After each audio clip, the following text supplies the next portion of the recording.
हाँ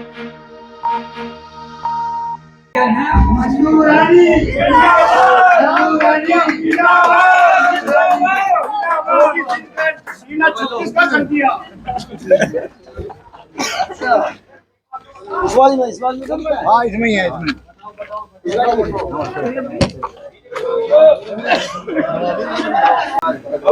इंतजार की घड़ी खत्म हो चुकी है।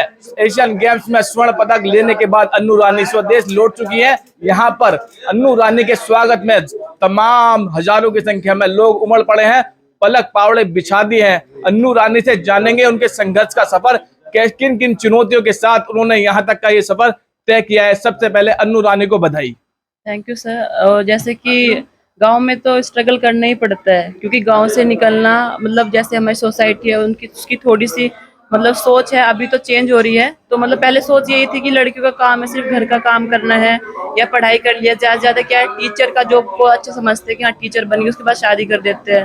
तो ये कि ये सोच कहीं ना कहीं मतलब बहुत ज्यादा अभी चेंज हुई है। तो यही है कि लड़कियों को जितना मतलब सपोर्ट करेंगे वो जितना अपने काबिल रहेंगे उनके, क्योंकि उनकी लाइफ में भी बहुत ज्यादा चुनौतियां आती है। तो ये है कि जितना लड़कों को मतलब सपोर्ट मिलता है उतना ही उससे बल्कि उससे ज्यादा ही लड़कियों को सपोर्ट मिलना चाहिए, क्योंकि जो एक लड़की होती है वो एक माँ होती है, बहन होती है, बेटी होती है। तो जब आपकी माँ बहन बेटी शिक्षित होगी तो वो आने वाली जो पीढ़ी होती है उसको भी अच्छे से शिक्षित कर सकती है।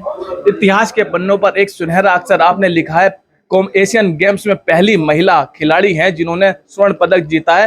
गोल्डन गर्ल के नाम से आपको जाना जाता है, क्योंकि संघर्ष भरी कहानी हम भी आपकी जानते हैं। हमने देखा है किस तरह से आपको इंजरी हुई है, किस तरह से आपने बीमारियों का सामना किया है, देहात में सामाजिक चुनौतियों का सामना किया है। उसके साथ साथ अभी हमें पता चला है कि आपको इस गेम से पहले कुछ बीमारी, बुखार, कमजोरी का भी सामना करना पड़ा, जिसको आपने पार किया और जर्मन में पसीना बहाया, दिन रात मेहनत की। वो थोड़ा सा हमें दर्शकों को बताने की कोशिश करें। जी सर, क्योंकि मैं पूरा साल में जर्मनी में ही थी, वहाँ पे ट्रेनिंग कर रही थी। और मैं ये है कि मैं वेजिटेरियन हूँ, मैं नॉन वेज नहीं खाती। तो मुझे बाहर देश में जाना और वहाँ पे रहना और खाना पीना को थोड़ा एडजस्ट करना, उसमें भी मतलब मुझे बहुत ज़्यादा दिक्कत होती है। तो हाँ, ये साल मेरे लिए मतलब काफ़ी स्ट्रगल का था, क्योंकि मैं स्टार्टिंग से ही मतलब बहुत ज़्यादा मेहनत कर रही थी। बट कभी कोई इंजरी आई, कभी स्वास्थ्य खराब हुआ, और मेरा ये रहा कि ये साल मेरा बहुत ख़राब रहा है।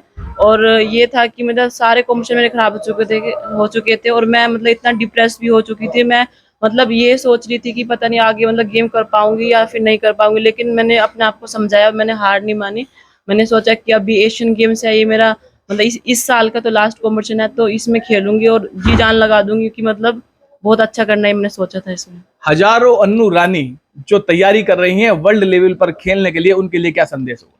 सर, मैं उनके लिए ये संदेश देना चाहती हूँ कि हाँ, स्ट्रगल तो है, क्योंकि जो हमारा सोसाइटी है उसकी सोच चेंज हो रही है। तो ये कि हाँ, स्ट्रगल तो उनको करना ही पड़ेगा, क्योंकि अगर परिवार वाले सपोर्ट नहीं कर रहे या फिर बाकी भी है, जैसे कि अभी तो पहले मैदान नहीं होते थे, मैदान भी है। तो ये कि अगर कुछ चीज़ उनको पानी है, चाहे वो एजुकेशन हो चाहे स्पोर्ट्स हो, उनको तो स्ट्रगल करना ही पड़ेगा, स्टैंड लेना ही पड़ेगा अपने लिए।